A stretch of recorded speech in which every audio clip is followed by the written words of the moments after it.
Hello, class 11 students. Today we take intro part for exercise 1.3 sets your chapter name, and this part is very important also for class 12th. Okay, तो हम जो है क्या करेंगे, ये जो intro part है ना, इसको थोड़ा आराम से समझेंगे, स्मूथली समझेंगे, क्योंकि थोड़ा कंफ्यूजिंग हो जाएगा। लेकिन अभी ध्यान रखना कि ये 1.3 का जो इंट्रो है ना, ये इंट्रो पार्ट 1 है, ठीक है। इसका इंट्रो पार्ट 2 जल्दी बनाऊंगा वीडियो में उसका, लेकिन फिलहाल हम ये पढ़ते हैं। ओके, तो अब हम बात करते हैं यहाँ पर सबसेट्स की। जो आपने 1.3 में पढ़ना है फिलहाल अभी के लिए, वो है आपका सबसेट्स, ठीक है। तो सबसेट्स पहले हम इसकी डेफिनेशन पढ़ेंगे, और यहाँ पर कुछ पॉइंट्स लिखे मैंने, हम इन पॉइंट्स के अकॉर्डिंग स्टेप बाय स्टेप इसको समझेंगे, ठीक है। तो पहले पढ़ते हैं इसकी डेफिनेशन। जब वो आराम से पढ़ना, अगर आपने जो है बेसिक पार्ट ये समझ लिया तो मेरे ख्याल से एक्सरसाइज आप अपना भी कर सकते हो, है ना। देखते हैं इसको, चलो। तो सबसेट की डेफिनेशन क्या है? आ सेट ए, उसने सेट कुछ ही बोल दिया, ये तो ऐसी है, लेकिन इसको हम थोड़ा थोड़ा कर देते हैं। ये सेट ए है, okay. Uh set A is set to B a subset of uh set B. मतलब एक सेट ए किसी सेट बी का, ध्यान सुनना, ध्यान से सुनना क्या बोल रहा हूं। एक सेट ए किसी सेट बी का सबसेट सबसेट कब कहा जाएगा? If every element of A is also an element of B. मतलब एक सेट ए किसी दूसरे सेट बी का सबसेट कब कहा जाएगा? जब जब सेट ए में वही एलिमेंट होंगे, सेट ए में आने वाले सारे एलिमेंट सेट बी में होंगे। समझ में आया? नहीं आया? कोई बात नहीं, हम एक एग्जांपल लेते हैं, अब उसको फिर समझते हैं, ठीक है। बहुत इजी टॉपिक है। देखिए, तो डेफिनेशन में बाद में करूंगा क्लियर, मैंने आपको बता दी वैसे तो, लेकिन फिर भी हम एक एग्जांपल लेंगे और एग्जांपल के बाद उसको हम समझेंगे, ठीक है। देखें, तो सपोज करो कि हम पे एक सेट है बी, इसने बी बोला है ना, तो देखो फिर सेट बी हो गया, सपोज 1 2 3 4 5, ओके। और एक सेट ए है हमारे पास, सपोज 1 और 2, ठीक है। अब यहां ध्यान देना, जो सेट ए के एलिमेंट्स हैं, ठीक है, वो कहां रखे हैं? वो सेट बी में भी तो है। देखो ना, अब सुनो, a set A is set to B a subset of set B if every element of A, if every element of A is also an element of B. समझ आ रहा है? मतलब सेट ए में आने वाले जो एलिमेंट्स होंगे वो सेट बी में भी होने चाहिए, ठीक है। तो तब अगर ये कंडीशन होती है तो मतलब क्या है? सेट ए इसका सबसेट है। और इसको ऐसे दिखाते हैं, set A is a subset of B, ठीक है। Set A is a subset of B. हुआ क्लियर? जब सेट ए के एलिमेंट सेट बी में होंगे। सपोज करो कि हम पे एक तीसरा सेट भी है, सेट सी। सपोज ये है आपका 3 5। अब बताओ, क्या ये जो सेट सी है ये बी का सबसेट होगा? होगा। क्यों? क्योंकि सेट सी में आने वाले जो एलिमेंट्स हैं वो सेट बी में भी हैं, सेट बी के भी एलिमेंट्स हैं। तो मतलब set C subset of set B, okay. हम ऐसी एक सेट डी ले लेते हैं, इसके एलिमेंट सपोज करो कि 1 और 4। अब बताइए, क्या सेट डी सेट बी का एलिमेंट होगा? ओ सॉरी, सबसेट होगा? बिल्कुल होगा, क्योंकि जो सेट डी के एलिमेंट हैं 1 4, वो जो है सेट बी में भी हैं। आई बात समझ में? तो मतलब क्या हुआ? मतलब D is also a subset of B, ठीक है। अब यहां पर हम एक तीसरा सेट लेते हैं, नेक्स्ट सेट लेते हैं ई। सपोज इसके एलिमेंट आपके 5 एंड 6। अब आप इसको देख के बताओ, क्या ये इसका सबसेट होगा? नहीं होगा। क्यों? क्योंकि इसमें 6 नहीं है, ओके। इसमें जो है 6 नहीं है, इसमें 6 है। तो क्या लिखेंगे कि E not a subset of B, बस बी से काट दो, ठीक है। ये सिंबल है सबसेट होने का, ये सिंबल है सबसेट होने का, और जो सबसेट नहीं होगा वो ये रहा, ठीक है। तो यहां पर समझे आप किसे बोलते हैं सबसेट, कैसे होता है, ठीक है। तो अब डेफिनेशन देखते हैं। A set A is set to B a subset of set B set A set B का सबसेट कहा जाएगा यदि एवरी एलिमेंट ऑफ ए में आने वाले सब element is also an element of B, A के सब एलिमेंट सेट बी के भी एलिमेंट होने चाहिए। ओके, अगर ऐसा होगा तब ए जो है इसका सबसेट होगा, ठीक है, सी भी इसका है, डी भी इसका सबसेट है, लेकिन ई नहीं है। तो जो सबसेट होगा इन सबको मिलाकर बोल रहे हैं सबसेट्स। सबसेट्स अभी देखो ना, जब मैं सिर्फ ए के लिए बात करूंगा तो ये सबसेट है, सी के लिए सबसेट है, डी के लिए सबसेट है, लेकिन जब मिलाकर बात करेंगे तब सबसेट्स, ठीक है ना। तो ये है कंसेप्ट सबसेट्स का, ठीक। अच्छा जी, अब इसमें हम एक टॉपिक और पढ़ते हैं। इसमें हमारा नेक्स्ट टॉपिक है वो है बिलोंग्स टू। सबसेट पढ़ लिया हमने, अब क्या इसका बिलोंग्स टू। ओके, तो इसको यहीं साइड में कर लेते हैं। तो अगर हम देखें यहाँ पर जो सेट ए के जो एलिमेंट्स हैं वो 1 और 2 है, ठीक है, और सेट बी के एलिमेंट 1 2 3 4, यानी कि सेट ए के एलिमेंट सेट बी में आ रखे हैं, ठीक है। तो एक लिखेंगे 1 belongs to A, okay, belongs to A implies 1 belongs to B, इसे बोलते हैं इंप्लाइज, इसे बोलते हैं इंप्लाइज, इस सिंबल को बोलते हैं इंप्लाइज, ठीक है। तो जो अब यहाँ देखो ना, 1 जो है एलिमेंट है ए का, लेकिन ये बी का भी तो है, तो यानी कि 1 ए को बिलोंग करेगा और 1 जो है बी को बिलोंग भी करेगा, ठीक है। वैसे आप 2 के लिए कर सकते हो, 2 belongs to A implies 2 belongs to B, ठीक है। 2 जो है ए को बिलोंग कर रहा है तो 2 जो है बी को बिलोंग भी कर रहा है। तो ये है कंडीशन बिलोंग की। अगर हम इसके लिए बात करेंगे तो कैसा होगा, देखो अगर हम इसकी बात करें कैसा होगा, इसमें 3 5 है ना, तो 3 बिलोंग्स टू सी, सी है ना, implies 3 belongs to B. Okay, तो एक तो कंडीशन ये हो गई है कि यहाँ पर जो सबसेट और सेट के बीच का जो रिलेशन होगा वो बिलोंग्स में भी दिखाई देगा, ठीक है। तो ये बिलोंग्स हो गए, हम इसकी बात नहीं कर सकते, ये तो सबसेट है ही नहीं ना, लेकिन जो सबसेट होगा वो उसके उस पर बिलोंग करेगा, ठीक है। ये समझ गए आप लोगों के, अगर ये समझ गए तो आगे बढ़ते हैं, है ना। बहुत इजी सा कंसेप्ट है यार, है ना, थोड़ा ध्यान दो जरा इस पे, ठीक। तो 2 पॉइंट पढ़ लिया हमने, अब आते हैं अपने थर्ड पॉइंट पे। किस पे आते हैं, थर्ड पॉइंट पे। थर्ड पॉइंट है आपका इक्वल सेट के बारे में। इक्वल सेट सबको पता होगा, इक्वल सेट किसे बोलते हैं, 2 ऐसे सेट जिसमें एलिमेंट कॉमन होते हैं। जैसे एक सेट हम सब ए मान लेते हैं, जैसे माना ए 1 2 3 4 5, एक सेट बी मान लेते हैं जैसे 5 4 3 2 1, ठीक है। तो यहाँ पर हमको साफ दिखाई दे रहा है, यहाँ पर जो है साफ दिखाई दे रहा है कि जो एलिमेंट सेट ए में है वो एलिमेंट सेट बी में भी है, समझा रहे, जो एलिमेंट सेट ए में है वो एलिमेंट सेट बी में भी है, तो इन्हें बोलेंगे इक्वल सेट। हमने ऐसे 1.2 में पढ़ा इसके बारे में, है ना। और इसमें एक बात ध्यान रखना कि ऑर्डर का कोई चक्कर नहीं है। आप कहीं सोच रहे कि जो है 1 आगे आ रखा है 2 पीछे, ऐसे मतलब इसका ऑर्डर अलग है इसका ऑर्डर अलग है, अरेंजमेंट का कोई मतलब नहीं है इसमें, लेकिन एलिमेंट सेम होने चाहिए, ठीक है। तो जो एलिमेंट सेट ए में है वो एलिमेंट सेट बी में भी है, तो हम बोल सकते हैं कि set A equal to set B, है ना। अगर ऐसा होगा इक्वल सेट वाले केस में क्या होगा, जब आपके दोनों सेट इक्वल होंगे तो क्या बोल सकते हैं, देखो ध्यान रखना, जो एलिमेंट सेट ए में है वही एलिमेंट सेट बी में भी है, तो क्या बोल सकते हैं, हम ये बोल सकते हैं कि A belongs to B, okay, and B belongs to A. अरे भाई देखो ना, अरे देखो तो सही, जो एलिमेंट सेट ए में है वो सेट बी में है। अब चाहे मैं बोलूं कि बी ए को बी ए को सबसेट है, सॉरी सबसेट बोलते हैं इसको, बी ए का सबसेट है या ए बी का सबसेट है, बात तो सही हुई। क्यों, क्योंकि जो है जो एलिमेंट सेट ए में आ रखे हैं वही एलिमेंट सेट बी में भी तो हैं, आया समझ में। तो इसीलिए जो है ये दोनों एक दूसरे के ही सबसेट होंगे। बट ऐसा कब होगा, जब जो है दोनों सेट आपस में इक्वल होंगे, जब दोनों सेट आपस में इक्वल होंगे तभी ऐसा पॉसिबल होगा। और मैथमेटिकली इसको दिखाने के क्या करते हैं, हम ये करते हैं, ओके,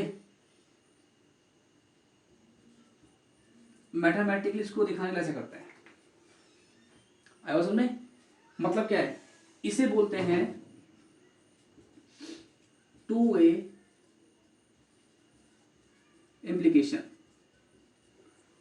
इम्प्लीकेशन, ओके, इस सेट को। ये कंडीशन कब होगी, जब ध्यान दीजिएगा, ये कंडीशन कब होगी, जब सेट इक्वल होंगे, ठीक। अगर सेट इक्वल नहीं हुए तब नहीं होगा, सबसेट तो होगा लेकिन ये केस नहीं होगा। जब दोनों सेट इक्वल सेट के केस में, चाहे हम बोले ए है सबसेट बी का, चाहे ये बोले बी है सबसेट ए का, बात सही में, लेकिन मैथमेटिकली इसे कैसे दिखाएंगे, हम ऐसे दिखाएंगे, आया समझ में, ठीक है ना। ये हमारा ऐसा हो गया, ठीक है। अच्छा जी, अब हम मूव करते हैं अपने फोर्थ पार्ट की तरफ। इसको आप जो है नोट भी करते रहिएगा, है ना, जब मैं मिटाता हूँ तो उसको नोट भी कर लीजिएगा। तो ये बेसिक पार्ट समझना बहुत जरूरी है आप लोगों के लिए। तो हम अब आते हैं अपने फोर्थ पार्ट में, जिसका नाम है proper set and super set. ये आपका है proper set and super set, okay. Proper set और सुपर सेट का केस कब आएगा, जब ए और बी इक्वल नहीं होंगे, जब ए और बी इक्वल नहीं होंगे, ठीक है, ये तब आएगा, ठीक है। हमने भी कौन सा केस पढ़ा, इक्वल वाला केस पढ़ा, अब पढ़ेंगे जैसे जब ए और बी इक्वल नहीं होंगे, ये भी सरल है। तो इसको भी हम एक एग्जांपल से समझेंगे, ठीक है। सपोज करो कि एक सेट ये हो गया ए, ये आपका 1 2 3 4 5, ये है इसके एलिमेंट्स, ये इसके एलिमेंट्स हो गए। और एक सेट सपोज करो कि बी हो गया, इसके एलिमेंट सपोज 2 और 4 है, ठीक है। तो किसी भी कंडीशन में देखो ना कि जो सेट ए के एलिमेंट हैं वो बी के एलिमेंट, सॉरी, जो एलिमेंट सेट बी में है वो एलिमेंट सेट ए में आ रहे हैं, तो हम बोल सकते हैं कि बी इज सबसेट ऑफ ए। बोल सकते नहीं बोल सकते, बोल सकते हैं, क्योंकि सेट बी के एलिमेंट वही हैं जो सेट ए पे हैं, ठीक है। तो बी सबसेट है किसका, ए का। अब यहां पर ध्यान देना, लेकिन ये केस हुआ क्या दोनों केस, आप दोनों सेट इक्वल हैं, नहीं। इक्वल कब होगा, जब एलिमेंट सेम होते हैं। यहाँ पर दो एलिमेंट सेम है, उससे कुछ नहीं होगा, सारे होने चाहिए। इक्वल सेट बनने के लिए सारे एलिमेंट सेम होने चाहिए, ठीक है। तो यहाँ पर तो है नहीं, तो यहाँ पर हम, लेकिन सबसेट तो है ना, सबसेट है। अब ये कंडीशन में क्या है कि जब दोनों सेट इक्वल नहीं होंगे, अब ध्यान देना, तो जो सेट सबसेट होता है, सुनना मैं क्या बोल रहा हूं, जो सेट सबसेट होता है उसे बोलते हैं हम प्रॉपर सेट, उसे बोलते हैं प्रॉपर सेट। और जिसके होता है, जिस सेट के होता है उसे बोलते हैं हम सुपर सेट, ठीक है। मतलब जो सेट सबसेट होगा किसी और सेट का, तो वो सेट कहलाएगा प्रॉपर सेट, ठीक। और जिस सेट के होगा वो कहलाएगा सुपर सेट। तो सिंपल से इसका एक समझने का पैटर्न है बस, ओके। तो इसको समझ गए तो हम आगे बढ़ जाएंगे, है ना। तो इसको बार बार देखना कि जहाँ पर समझना है, क्योंकि ये डाउट बहुत जरूरी है क्लियर होना, क्योंकि अगर अभी नहीं किया क्लियर तो जो है 12th में कुछ चैप्टर्स हैं, 11th में कुछ चैप्टर्स हैं, वो बहुत दिक्कत करेंगे आपको, है ना। सिर्फ इस चैप्टर की बात नहीं कर रहा हूँ मैं, बहुत से चैप्टर्स ऐसे जो आपको जिनका यूज़ करोगे, और 12th में तो उसका यूज़ है ही है, ठीक। अच्छा जी, तो अब आगे बढ़ते हैं। हमारा फिफ्थ पार्ट भी है इसमें। अरे मैं इसमें ये चीज़ भूल गया, 2 मिनट रुक जाओ। वो है हमारा सिंगलेटन सेट, ओके। तो इसमें हम जो है सिक्स्थ पार्ट भी जोड़ देते हैं। ये हमारा है सिंगलेटन सेट। इजी सा है, कुछ नहीं है यार, थोड़ा सा ही है बस। शायद तुम इसको देख के घबरा गए मेरे ख्याल से कि पता नहीं क्या आ गई, है ना, बस बहुत सरल है। देखो फिलहाल, अच्छा अब बात करते हैं एम्प्टी सेट की, ठीक है। हमारा जो फिफ्थ पार्ट है एम्प्टी सेट, फिफ्थ पार्ट हमारा एम्प्टी सेट। इसको दिखाते हैं 5 से, हमने पढ़ा इसके बारे में, ठीक है। अब सुनो, एम्प्टी सेट जो है ना, किसी भी सेट का सबसेट होगा। सुनो, एम्प्टी सेट किसी भी सेट का सबसेट होगा। क्यों? वो इसलिए होगा क्योंकि एम्प्टी सेट में एलिमेंट तो होते हैं नहीं, ठीक है। तो उसका मतलब क्या हुआ कि अगर हम उस एम्प्टी सेट को किसी दूसरे सेट में अरेंज करें तो उस सेट में कोई चेंजमेंट तो आएगा नहीं। एक एग्जांपल लेते हैं, सपोज ये हो गया हमारा, ठीक है, सेट ए 1 2 3 और 4, ये इसके एलिमेंट्स हो गए। और ये हमारा एक एम्प्टी सेट हो गया। ये क्या हो गया? Empty set. अब बताना है क्या एम्प्टी सेट इसका सबसेट होगा। आप बोलोगे कैसे भाई? अगर हम चलो बी लेते हैं, यहाँ पर सपोज बी के एलिमेंट आपके 1 और 2 हो गए, तो यहाँ दिख रहा है कि बी के जो एलिमेंट हैं वो ए में आ रहे हैं, तो हम बोल सकते हैं कि बी जो है ए का सबसेट है, बी ए का सबसेट है। और ये कहाँ से हो गया, इसमें तो एलिमेंट ही नहीं है, लेकिन होता है। क्यों होता है मैं आपको बता चुका हूँ, क्योंकि ये इसमें कोई एलिमेंट नहीं है, ठीक है। और अगर हम इसको यहाँ अरेंज करेंगे, इसका अरेंजमेंट में कोई एलिमेंट आएगा भी नहीं, तो मतलब क्या हुआ, empty set is a subset of A. यहां पर ये इसके भी हो सकता है, ये देखो बी जो है इसका सबसेट है, ठीक है। फाई जो एम्प्टी सेट है वो इसका भी हो सकता है। मैंने कहा ना कि ये एम्प्टी सेट जो है किसी भी सेट का सबसेट होगा, क्योंकि एम्प्टी सेट के होने ना होने से कोई फर्क नहीं पड़ने वाला, क्योंकि उसमें एलिमेंट तो होते ही नहीं है, ठीक है। ये बहुत काम की चीज है, ध्यान देना, ओके। तो अब आते हैं हम अपने लास्ट टॉपिक, जिसका नाम है सिंगलेटन सेट। सिंगलेटन सेट, इसके नाम से ही पता चल रहा होगा आपको, इसके नाम से ही पता चल रहा है, नहीं चल रहा पता, अब चल जाएगा। देखो लास्ट पार्ट हमारा इसमें सिंगलेटन सेट, ध्यान रखना ये 1.3 का इंट्रो है, इंट्रो पार्ट 1, इस चैप्टर का, इस एक्सरसाइज का इंट्रो और आएगा भी, ठीक है। खैर, सिंगलेटन सेट एक ऐसा सेट जिसमें सिर्फ सिंगल एलिमेंट होगा, मतलब एक एलिमेंट होगा, जैसे 1, ठीक है, जैसे 2, ठीक है, जैसे A, ठीक है। यानी कि ऐसा सेट जिसमें सिर्फ एक एलिमेंट होगा उसे बोलते हैं सिंगलेटन। अब नाम, उसका नाम देखो ना, सिंगल, एकल, मतलब एक, तो सिंगलेटन जो है सेट के लिए उसको परफॉर्म कर दिया, सिंगलेटन बोल दिया उसको, ठीक है। तो यहाँ पर जो है एक ऐसा सेट जिसमें सिर्फ एक एलिमेंट होगा उसे बोलेंगे सिंगलेटन सेट, ठीक है, ओके। तो ये कुछ 6 पॉइंट है, इनको आप जरूर पढ़ लीजिएगा, ओके।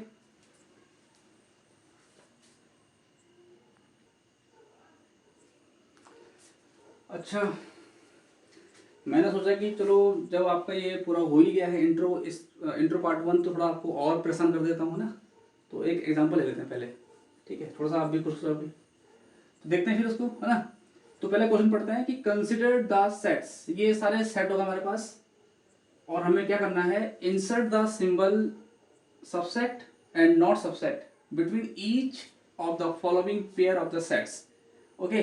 तो ये हमारे 4 क्वेश्चन हैं, ठीक है। तो हमें ये बताना है कि इनके बीच में जो है ब्लैंक है, यहाँ पर हमें भरना है कि कौन किसका मतलब सबसेट है या नहीं है, ठीक है।